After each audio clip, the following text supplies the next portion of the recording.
Hello everyone and welcome to my review of Boba Fett's Throne Room. Now this is set 75326, comes with 732 pieces, which is a decent piece count, and costs $100. Now that might be a harsh cost. However, I was able to pick this setup for $60 when I was taking a visit to the lovely Costco, because they normally have stuff on sale and they were doing a specific extra $20 off of the already discounted price of $80. So I got pretty lucky there. Now this set does have Boba Fett, Fenik Shan, Bib Fortuna, Thelen Dancer. I'm not good with pronunciation. We get a Quarren, we get a Gamorrean guard, and we get a Weequay guard. So a good amount of minifigures for the price, whether you get it full price or on sale. It still definitely has some elements. Some people would say that this is a relatively bad throne room simply because of the other Jabba's palaces that we've had. I think it's alright. Definitely not something that you specifically need for display. I am currently using it for a bit of display, but I think overall it's not the worst thing. Definitely has a lot of value put in through the minifigures, and it's definitely not bad if you just want to use it for play or have it in the right way for display.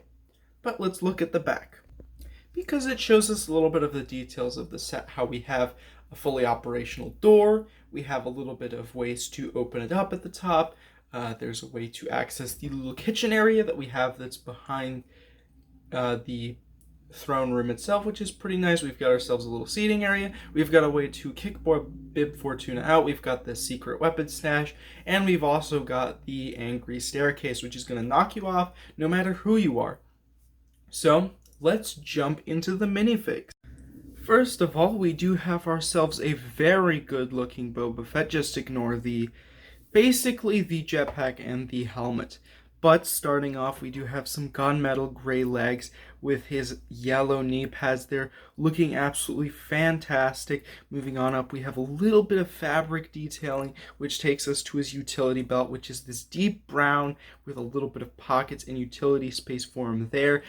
Then the torso itself does have his main breastplate, which does have a bit of dark green, which is the repainted color. He also has a little bit of logoing there as well, with his black shirt there from the one that he recently regained after being a Tusken Raider for some time. Now, a quick detour to his arms, which have his little insignia there printed in yellow, as well as his red gauntlets, so that he can use all the various utilities that you've seen him use before. The other side, unfortunately no insignia, however you still do have another gauntlet, practically a flamethrower, just so that you can crispify anything that gets in your way. The helmet here is what you'd expect it to be, with this limeish green, followed up by his main T-visor there, surrounded by a bit of dark red first, and then a little bit of lining in this dark green, which we see also on his torso. Now, he also does have two side slots. Currently, he does have one of these range finders. However, he can also have the little dual-sided glasses, which you might see on Commander Cody, because you do get a pack of them, so you can use a few of those accessories. Even if some get lost, you have some spare. This jetpack there, also in the little corner, is in sand green and looks very good. Unfortunately, not the proper dark green color we would have liked to see, but his face is a little bit older and kind of bruised up after all that he's been through. He is a bit upset that he doesn't have the proper coloration on his items, but he's still ready to kick down the doors and get at Bib Fortuna. Next up, we have the bounty hunter and expert marksman known as Fenik Shan here, with no waistcoat, because she does have a waistcoat. However, it is printed on there where you can see the little orange bits on either side of the little legs there, where you can see the striped orange. It is a lot of silver here. Now we do have a little bit of upper armor where we can see a little bit of who knows what exactly. I can't quite tell what it is. But we also have a little bit more of that over here. Very interesting little design there, and looks very accurate to the show. Fortunately, there's no exposed metal as we might see from the Book of Boba Fett, but we still get a very accurate Fenik Shan there. A little bit upset after the little turnabout with all the little stuff that happened inside the hangar, but we'll leave that to the rest of the minifigure. Honestly, I don't know what that segment just was, but we do have a little bit of arm detailing there as well, with a little bit of a glimpse at the hair, which is a very specific mold and completely new for this character, which is great to see. No helmet this time, but we do have an excellent little hairpiece. The other side also has a bit of an elbow guard with another look of that great hairpiece. Now the back has a little bit more of that armor and a little bit more fullness. We were lacking some of that up at the front, but we do have a bit more of it in the back and a bit of a different scrunched up face there as well. We might as well go straight into Bib Fortuna here, who's wearing a black robe with a bit of a blue interior, or say like undershirt, underpants kind of look there, with a bit of a garment underneath, which is this dark navy blue. Now, they are the fat version of Bib Fortuna, so that's why his little Twi'lek little bits are a lot fatter than you'd normally expect. On the back, there's one dripping all the way down to his legs, which does not create for expert stability. Now, he is out of focus now, but he is very aggressive with those reddish-orange beady eyes and those sharp teeth to boot. Now, taking off that piece does reveal an interesting-looking Bib Fortuna, where he has a little bit of like sparkly bits over on his torso and a bit of a necklace, with also a little bit of a weird belt area, maybe for some extra coins that he's been carrying on him, but who really knows? The rest of him, he does have a little bit of navy blue gloves and a little bit of that rest of that robe. Now the back has a very upset looking face with just a little bit more robe detail with a little bit of gold at the center. Now Bib Fortuna was a little crazy, so let's tone it down a bit with a weak way guard who does look pretty interesting now. We do have these brownish pants there, which look pretty plain in my opinion, but they still work with the character. They do match the gloves that he has.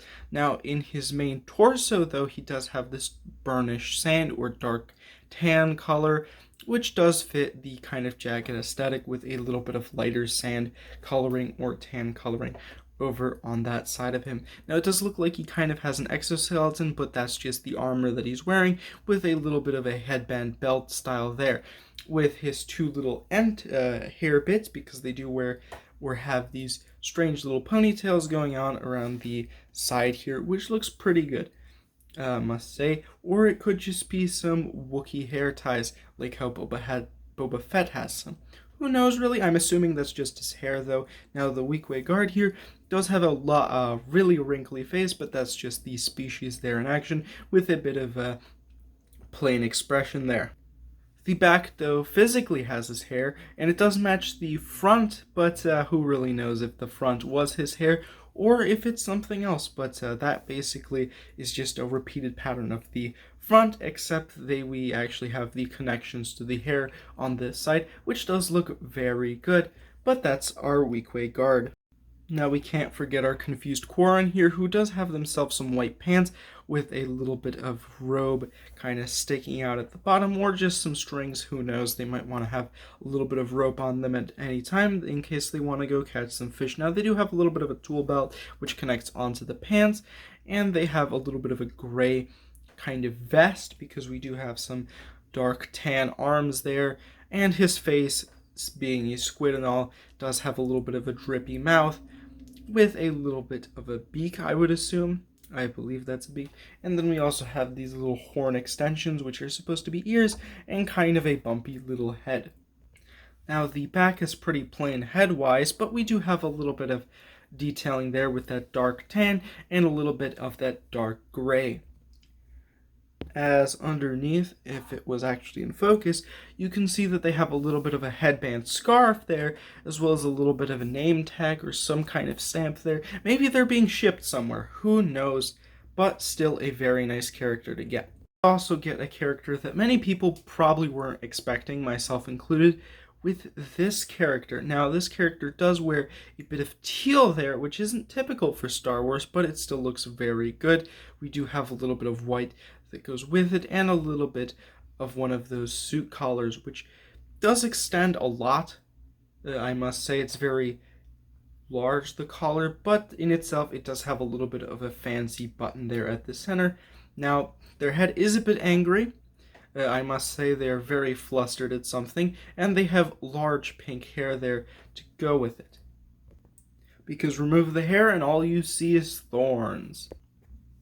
Because on the back you have a more relaxed face. You know, they aren't trying to poke someone with their quills there, but they also have a bit of the return of that teal coloring with a bit of a hood-looking shape, but it's just a little bit of that clothing detail there to make a very interesting figure that many people weren't expecting in a set like this. And finally, we have Shrek, I mean a Gamorrean guard here. This little piggy is gonna do a lot of rough stuff, but realistically, they're not the brightest one here. They do have a bit of brown with some of that greenish coloring interchanged into their legs, with a big pig belly there to boot. Now, they do have an interesting little belt design, and they have a little bit of shininess to that. They have their arms being this blue olive color with a little bit of armor, as this is one large piece at the top. They do have a few tusks and some horns at the top with a little bit of a strange helmet there to go with it. They don't look terrible. They're a very nice little pig to have. Unfortunately, we only did get one of them, so you are going to have a little bit of trouble recreating some of the scenes if you intended to do some Gamorrean guard recreation. Underneath, however, you just get some plain brown, which is a bit unfortunate, but hey, it's all covered up by the big pig there. So, still a very nice character. Always love getting a Gamorrean guard where it's appropriate, so, you know, this is just another one to add to the collection. But you can't review the set without it being here, so here it is, the new and improved Boba Fett Throne Room or Jabba's Palace. But realistically, is it that improved?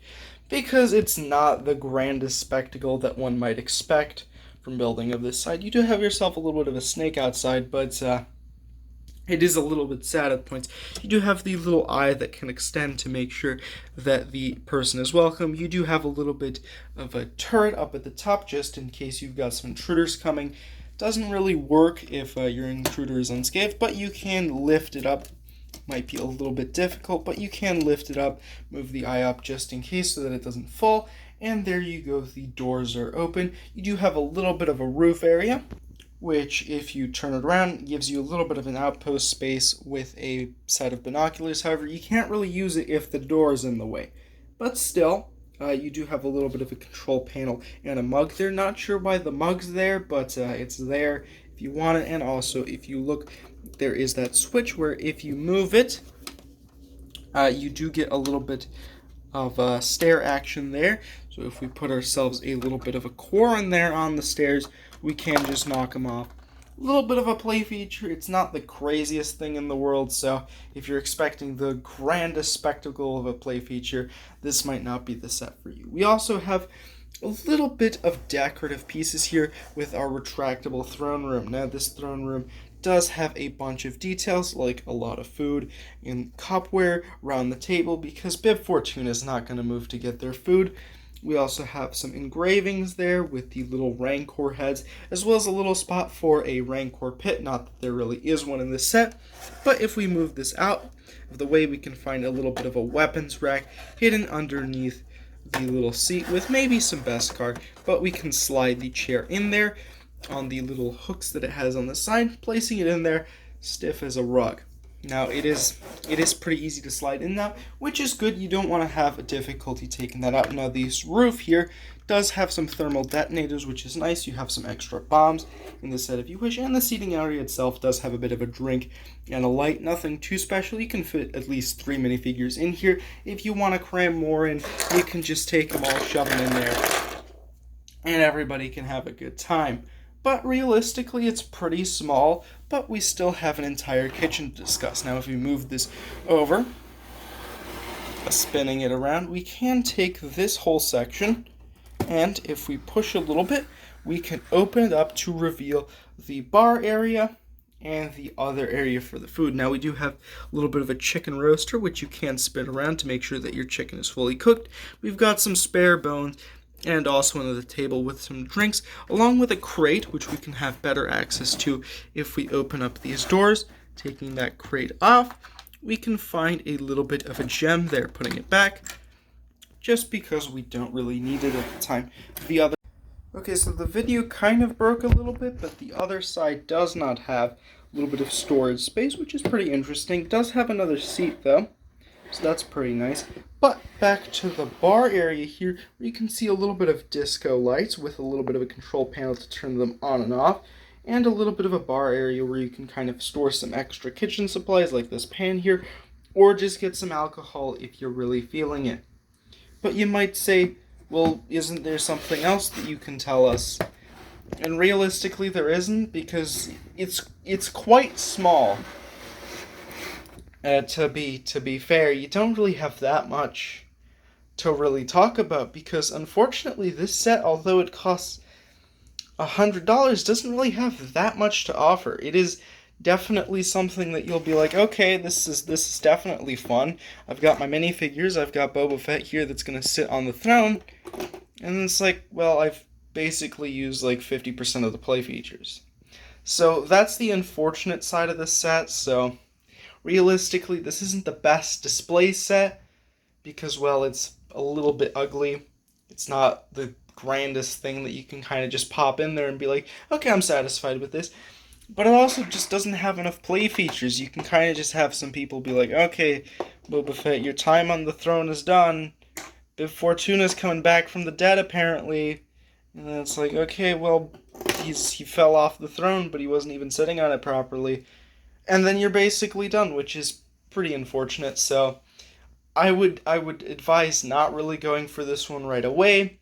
I'd say wait for it to go on sale. $60 definitely seems like a good price point to get it at. So if you can get lucky at Costco, that's definitely a good way of getting this.